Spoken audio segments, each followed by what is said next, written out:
Hey everyone, and welcome back to Inland Empire Coaches Talk. Today I'm with the head coach from Norte Vista. How's it going? Good, man. Nice to be here. So tell the folks at home a little bit about you and your program. Well, I'm the head coach at Riverside Norte Vista. This is my 5th year as the head coach. I've been there 9 years as a teacher, and just come to talk about baseball, man, while we're in this quarantine. Yeah. I mean, obviously, all of us are stuck at home right now, and we have our social distancing. My mask's hiding back there. Usually I have a bottle of Purell up, too. Yeah, I hear you, man. But we're just trying to have some fun. So have you watched any of the Jordan series? Oh, yes. I was able to get a hold of it a little bit early, and so I watched up, I think, through the 8th episode. Mm-hmm. It's awesome, man. I mean, you get to see what kind of guy he was and how competitive he was. I mean, he'd make something out of nothing. Oh, yeah. Just for that edge. One thing I thought was awesome was that he was talking about the price of winning. Yeah. And what it actually takes. Because we all know in this business that everything takes a price. Yeah. There's sweat equity everywhere. Yeah. I was watching Scott Van Pelt last night, and he was talking to several coaches, Urban Meyer being one of them, and he asked him, like, well, what is the sweat equity that you ask your players for? Mm-hmm. What is the price that every player has to? So what at Norte Vista do you try to instill in your players that way? We have like 3 or 4 pillars that we kind of go by. One of is hard work. Mm-hmm. Okay, always giving your best effort. Just making sure that you're fully prepared. So hard work, fully prepared, and hard work, fully prepared, and giving kind of like your full effort on everything that you're doing as far as classwork and on the baseball field. Yeah. So. You and I were talking a little bit earlier before we got on air about like my background and whatnot. One of the things that my coach always said was control what you can control. Yeah. You can't control what the other team does, Mm-hmm. but you can control how you react to it and your preparation. Yeah. Yeah, no, that's a good one, man. Yeah, that Jordan series is awesome, man, because you see with Michael Jordan, he didn't ask anybody to do anything that he wasn't, willing to do. And especially at the high school level, being a coach, you have to kind of lead by example. I mean, you kind of have to be out there, if you have weights in the morning, I don't know if we're supposed to be doing that, but I lift with the guys. Mm-hmm. I'm not going to say, hey, you guys got to be there at 6 in the morning. I have to be on time. I'm pretty much leading the workouts. And so just to kind of see that at the highest level kind of reinforces kind of what we're supposed to be doing as coaches with players. Yeah, and you and I were talking also a little bit earlier about just the fields and the field maintenance. Yeah. And I mean, obviously at the amateur, the high school level, you don't have like your district may go out there and cut the outfield for you. Yeah. But I know most of my high school coaches are all out there basically with a scissors and level on their infield, and every single morning they're out there babying their field, and that has to transition to your players. Yeah, you have to, you have to lead by example. So, our prep period is normally right before baseball starts, and so, that 5th period prep, you get out there as quick as you can. You're either dragging, mowing. We have to specifically fundraise about $3,000 or $4,000 every year just to make sure that we can reseed, aerate, and do everything to try to make sure our field looks good for the season. So we're constantly trying to work on that field, and then during this time, it's tough, man. I mean, because our field, we put about $3,800 into our field this year, and it looked real nice at the beginning of the season, and then everything shuts down, and you go out there now, and it's just like, man. Put a lot of effort into it. So we'll have a lot of work to do when we come back, in the fall. So talk to me a little bit about the fundraising for Norte Vista, because obviously you're in a different environment than other Riverside schools. Yeah. There's obviously some schools that have huge booster clubs and really don't need for much. Yeah. Because of those opportunities. Talk a little bit about Norte Vista and the situation you guys are in. Yeah, it's a little bit different. I've been part of a program that had a booster club, and that's great. And you have an abundance of money, but at Norte Vista, we don't have a booster club. And so we try to raise about $10,000 per year, give or take. And, for the most part, we get, close to that. But we're always fundraising.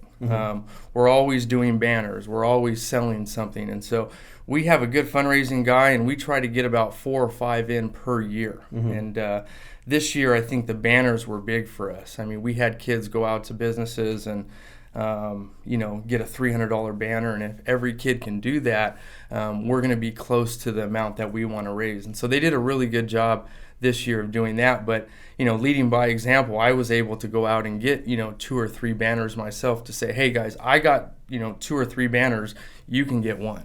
So, fundraising is very difficult, but that's part of the game. And that's something that you don't know going in as a coach, how much fundraising I'm going to have to do, because if you don't raise any money, you're not going to have a good season. You're not going to be able to have the things that you want. You're not going to be able to redo your field. You're not going to have the nice bats that the other teams have. And so, that's one of the first things that we talk about every year is, hey, we got to hit the ground running. We got to make sure that we fundraise this year. So. Absolutely. And that's true also at the Division I level. Yeah. Because, we're talking Detroit and Gary Eckhock's done a great job in Riverside of fundraising and really building up that program. Yeah. And I think a lot of the local businesses are starting to really understand that and seeing the opportunities. What do you guys do in order to help drive the student body and the families to come out to games? Because obviously baseball is not football.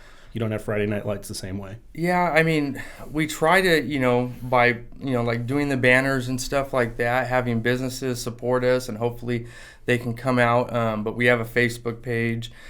We try to broadcast anything that the kids are doing, whether it be academically, athletically. But for the most part, we'll have an alumni game. And we do everything that we can to get fans out there so the kids feel special for the most part, And this isn't just spring for you. We were talking also that you guys do fall ball at UCR. We did it last year at UCR, and so that was something that I think was special for the kids, because you don't always get to play at good facilities during the year. For the most part, they're playing at our own facility, or, we have away games. And so this year it was something that was nice. It was presented to us that we were able to go to UCR and play like a 10-game schedule. And so, but you have to fundraise for that, and you have to be able to raise some money so you can go out and do that. But they really enjoyed that. So even though the season was cut short for us, they were still able to play like a 10 or a 12-game fall league over there at UCR. So that was pretty cool. Yeah. Now, does that conflict with football or basketball practice at all for you guys, or how does that work? For us, it's more of like Norte Vista is like a big football school. Yeah. Okay, so everything revolves around football.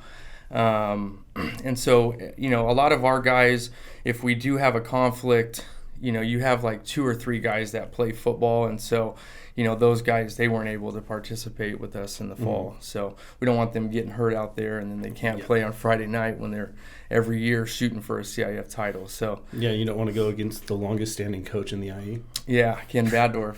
Yeah. So, no, we promote it. We want our kids to be able to play other sports and things like that. And then when they get to us from football, usually they're in great shape. And so every year we have around maybe 2 or 3 guys that played football. So what league do you currently sit at for Norte Vista for you guys? We're in the River Valley League. Okay. And who would you say is your main rivalry in that? For us, rivalry would be either La Sierra or Hillcrest. I think for years it was La Sierra, and then once Hillcrest opened up, there was a rivalry there. For the most part, I think it's still La Sierra for us. Do you guys ever get opportunities to work in the county clash, like over at the 66ers? We did that 2 years ago. 2 years ago? Yeah, we were able to play Arroyo Valley over there, and that was pretty awesome because not only did we get to play at the county clash, being able to play at that facility, but we also were able to kind of get a fundraiser out of it too. So it was pretty good. Yeah, I know the 66ers, Quakes, Elsinore, all of them do a fantastic job with their versions of it. Yeah. And I would tell any coach, if you have an opportunity, call Chris Pope, call Jason. Like, those guys just knock it out of the park. Yeah, we actually held a banquet there for the end of the year banquet. So it was really nice. And so, yeah, they work with us. They're awesome. I would do it every year if we were offered to do it. But we weren't offered to do it this last year, so we tried to set up the fall league at the UCR so they get to play in that type of facility. Yeah, and I know also the Angels have started opening up, where last year I think it was 3 of my teams. I want to say 3 different teams were able to go and play a league game at Angel Stadium. Oh, and then the Angels also did it where I think it was 5,000 tickets that you could have up to fundraising. Oh, well, that's really nice. I'm going to have to look into that one. So, I mean, there's a lot of opportunities out there, whether coaches know about it or not. Yeah. I don't always know. But talk to me a little bit about the culture that you guys try to instill. Obviously, you said hard work, blue collar. What is something that you were given when you were playing that you try to now instill in your... I think as far as creating a culture and just, something that you want to try to pass on to the kids, because a lot of our kids are not going to play college baseball. Our goal is just to get them into college, whether it be through academics or being able to get a baseball scholarship. But if I could pass one thing on to them, is just make sure that you're giving your full effort and try to outwork everybody else. There's no talent. I mean, you don't need any talent to work hard. And so if you can do the best job that you can do, you're going to have no regrets when you look back upon your playing career. And so I was able to do that as a player. I felt like I worked hard. I did the best that I could. I was able to play college baseball. That was like my major leagues. And so, when I look back to my playing days, I don't regret anything. And so when I talk to the kids, I say, hey, you're given, this opportunity to be able to play high school baseball. You can turn it into whatever you want, but just make sure that, every day you come out here, you work hard. So, yeah, I think especially for kids right now, they're so used to that instant gratification. Yeah. And baseball is not that sport. No, it's not. Just because of the way that the failure works, it's just such a grind. You and I have played college baseball, and even working with the minor leagues the way I have, it's like the grind of August and September is just grueling, and you don't know it until you're there. Yeah, and they're only playing a 25-game schedule at the high school level. I mean, I guess it's supposed to be 20, but you can mix in the doubleheaders, and you can get like 24, 25 games out of it. When you move to the college level, I mean, JUCO's, 35, 40 games, and then, I played Division II, and that was about 50 games. And so, no, I'm right there with you. I mean, baseball is something to where it's the work you put in when nobody else is watching. That's where it's going to get you to where you want to be. You're not going to have that instant gratification. And, with social media and all the technology now, that's something that you have to really install in your kids and make sure that they understand that. Are there any technologies that you embrace in baseball in your coaching style? I've used we use the pocket radar. We use it obviously for velocity. I don't like to use it that much because guys will then just try to get, see which Radar number happy. they can pop up on that radar gun. But we kind of test it, at the beginning of the fall, and then we'll do it again just to see if we use the drive line, plyo care. I don't know if you've heard of that stuff, but for arm strength. And so we'll do it again just to see the increase in velocity. I've used, it's the old video, it's the Right View Pro for the hitters. And so I'll use stuff like that. But I don't try to get too caught up in the technology. I still think, regular old baseball, just going out there and playing the game and practicing the game, it still works. But if we need to use technology, we'll use it. So yeah, I mean, I love embracing technology. Obviously, we're sitting in a room full of cameras. Yeah. But also, I think that it's important to still feel the analog because baseball is so much analog. It's bones on the dirt. Let's go and feel. Yeah. Like we can argue about a robo umpire in the strike zone all day. Yeah, but there's an art to calling pitches because there's ones that the arc of the ball, we can all see it, but it says it's a strike, and you're like, that thing almost bounced. Yeah. And you want to tell me that's a strike. Or the high strike zone. Yeah. I mean, I think it's part of the game. Would they use it this year in minor league baseball or last year? Yeah, in independent league baseball. Independent ball. Yep. Yeah, and so I don't ever see that changing in Major League Baseball. I don't think they'll ever use that. I hope they don't. I hope they don't either, but that's going to be the purest in both of us, I think, coming out. I think, especially with kids now, and you look on it, if you look at like social media, you see a lot of launch angle, and you see a lot of guys that are, they're posting their exit velocity and stuff, and I just think it's overrated to a certain extent. I don't think that, you can have a 90-mile-an-hour exit velocity, and you can't hit in the game, so. Well, it's funny because Adam and I talk off air all the time. Like, you may have a kid in Riverside that throws 92, and he blows everyone away in his league. Okay, You may be one of the best kids in Riverside. Then you go to the Division I level. You're not even the best kid in your county, in your state, or in your region. Yeah, you're just another dude, man. And then you go to the next level in minor league baseball. Like, if you can't throw 92 to 94, you don't have a fastball. No, and you're going to get cut soon. So it's amazing to me how every step of the way, like when I was looking at playing college baseball, obviously we still sent in our tapes, and you had your recruiting tape. Well, my coach sat down with me and he showed me my recruiting tape. He goes, okay, write down everything you did wrong. I'm like, this is my highlight reel. What do you mean? Everything I did wrong? Yeah. He goes, talk to me about the angle you took taking that double. Talk to me about this. What would you like to? And you start to expand your mind going, wait, I have to do what? Yeah, I still need to improve. I'm like, I was a 500 hitter. And you're like, not here, you ain't. Yeah, not at that level. Yeah, no, we do the same thing with our kids too. I mean, we had a couple guys this last year that, mid-80s range, and I mean, for our league, that's good, and they're able to dominate our guys and have success in our league. But even moving on to the JUCO level, I mean, there's guys that throw 90 miles an hour at the JUCO level, and you still need to get better. You know, especially California JUCO. I mean, they have their own World Series. Yeah, I would argue that California JUCO is probably arguably better than Division II baseball. Just because you have, at the top level of JUCO, I'm going to say, because you have the haves and the have-nots in JUCO. Yeah.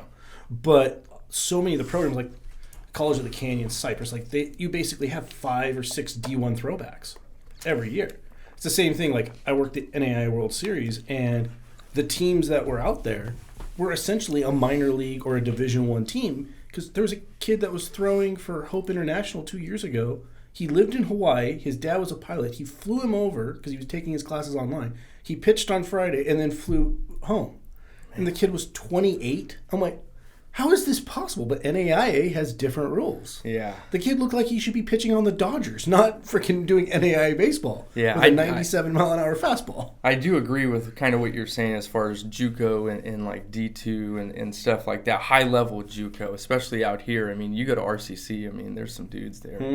What I used to say, because I played Division II, is I saw better velocity in JUCO. We saw guys, I think that the hardest thrower I saw in JUCO, and this is back in, 2004, 2005, he was about, I think, like 94, 95. We saw a guy that threw that hard. And then at the Division II level, you didn't see that type of velocity, but you saw a lot better command. And they had scouting reports on you, and they try to pitch you different from series. When I'm working with umpires, they ask me, what's the big difference? What's the big difference? Yeah. I go, honestly, like, fielding at the D2 level is pretty spot comparatively to D1. You may here and there, but I said the average defender in D1 is a good to top end defender at the D2 level. The difference is you may get that one horse in D2, but the top to bottom of the pitching staffs for Friday, Saturday, Sunday at D1 is what you're going to get on a Friday night in D2. So it's just expanding the pool of what, I mean, Gary Adcock obviously has proven that you can go from D2 to D1 and have an extremely successful first year because he had a good program. Yeah. I think Cal Poly does the same thing. Randy does a great job out there. Yeah, they've turned that program around. Oh, and what he's doing to that field is gorgeous. Yeah, I haven't been out there in a while, but I mean, we used to play against Cal Poly Pomona and to see the jumps that they've made. Even Cal Baptist, I mean, in the last 10, 15 years, they've just, it's amazing. Well, yeah, I had Gary on the program a few weeks ago, and we were just talking about when I saw Cal Baptist when I moved out here, and I saw them in 2004 comparatively to now, and the complete almost 180 that program's made. You're like, oh my goodness. Yeah, we played them in 06 and 08, and they were NAIA back then, and obviously now they're D1, and that's a big time program, especially if you're playing around here to either go there or UCR. I mean, you have some good schools that you can go to. So obviously, we would be looking at going to playoff time right now if we're talking about high school baseball. Yeah. And most of your players are at home. So what are you doing as a coach for distance learning? Well, everything's distance learning now. Yeah. So Google Classroom, obviously. I think everybody's required. If you're a teacher, you're required to push everything to Google Classroom. On the baseball side, we just finished up our exit interviews, and so we would do one-on-one exit interviews. Hey, what are you going to do? Are you working out? Are you following any of the workouts? And just making sure that you're staying in shape, because you want to make sure that you come out of this with something, okay? A lot of my preparation as a player was just hitting off the batting tee. And so we've loaned out some materials from the baseball program, nets, batting tees, baseballs, and stuff like that, so the kids make sure that they're getting better. But I try to post something almost every single day for the kids, whether it be a YouTube video or, some type of information. That way they have something to kind of grasp on. And, the minute that they say, hey, you're allowed to start workouts, then obviously we'll get out there and do something. So, yeah, Google Classroom, man, everything's pretty much changed. I'm just hoping that when the fall comes back around that we're actually able to go back to, regular school, so. Hopefully, Gavin Newsom did say that you could have sports hopefully July 1st. Yeah, I hope in the state of California. We'll just have to watch it on TV. But, it's still something. It's us trying to build back to some version of normal. Yeah. Well, the UFC, they got the UFC on TV now. So hopefully baseball is coming up right after that. And hopefully they agree to whatever terms that,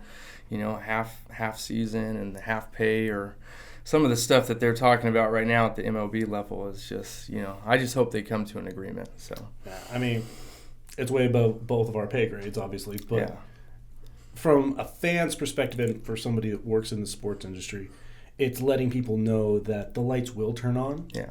The question's going to be mostly how it turns on, because Nike's already talking to us about changing like stuff that they were going to bring to market this year. They're going, no, take the following 5 things out of your catalog. We're not going to sell these shoes, because why are they going to have half of what they would expect when they can just pull it a year, change the number from instead of it being a Kobe 20, it can be a Kobe 21, and just change the SKU number on a box, and then they can make full market value off of something. Yeah, things are changing. So the product lines are going to be completely different. Yeah. I'm just hoping that we're able to come back next year and play, man. That's our goal, and hopefully everything kind of works out. So now, do you guys work in any tournaments like the Chino tournament, the Lions tournament, anything like that early in the year? You know what? The last 4 years that I've been the head coach, we've kind of bounced around. We did the Citrus Hill tournament. I'm not exactly sure what we're going to do this upcoming year. I've tried to have the strategy of playing really good teams at the beginning of the year, and then hopefully we get into league and we're a little bit more competitive. But I've also tried to kind of load up the schedule to where we can get some wins early in the year, and so that's something that I'm going to have to think about, because for us, not being, super competitive the last couple of years, we want to be able to install confidence in our kids, and so, they believe that they can win. So, that's something that we're going to have to think about. Oh, yeah. Baseball is such a game of waves. You look at Fresno State in 2008. Yeah. When you're talking about a team that's the Mountain West had never put anybody into a super regional until then. And then they just got hot. And the belief they had took them all the way to a national championship. Yeah. So, and I see it all the time with baseball where a team looks like freaking Superman on Friday with one person on the mound because they have confidence in that guy. And they got an ace, yeah. And even if he's not throwing his best stuff, the team has confidence and they know his rhythm. And so, but then as soon as that guy comes out, even if the stuff is comparable, you can tell the difference in the demeanor in the team. And it's amazing the cohesive family that is created in baseball, unlike most other sports. Because in basketball and hockey, you can have one person who dominates. Yeah. In football, you're so segmented through plays that, yes, you can have cohesion, but not to the same ilk. Yeah. Baseball is an interesting game because it's so much one-on-one, but it's still a family net. Yeah, it's a team game. But like you said, guys, if you have that one guy, guys have confidence in him. For us, like you were talking about Fresno State, we're in Division 6. And so we're able to play a lot of the schools that in the past 3 years that have done really well, either getting to the semis or getting to the championship. And we're able to compete with them, before we play our league games. And so what I try to tell our guys is, hey, you can compete in our division. we just have to get over the hump of just getting into the playoffs and just being able to, qualify for CIF. And so that's our goal every single year is just, hey, can we get into the playoffs? Because we know we can compete if we can do that. Absolutely. So we're basically at time now. So leave the folks at home with one thing. If you could say one thing to your players, to your parents, to the baseball fans in the Inland Empire, what would it be? Just, we're ready to get back out there. We miss the kids. We're proud of the, last year's seniors, even though they didn't get to have their full-on graduation and everything. They didn't get to have their season. But for the young guys that are coming up, we're hungry. We're ready to get back after it, and we miss them. Perfect. So, everyone, this is again Inland Empire Coaches Talk. If you want to be on the program, please email us. Other than that, God bless. Be safe. Bye-bye.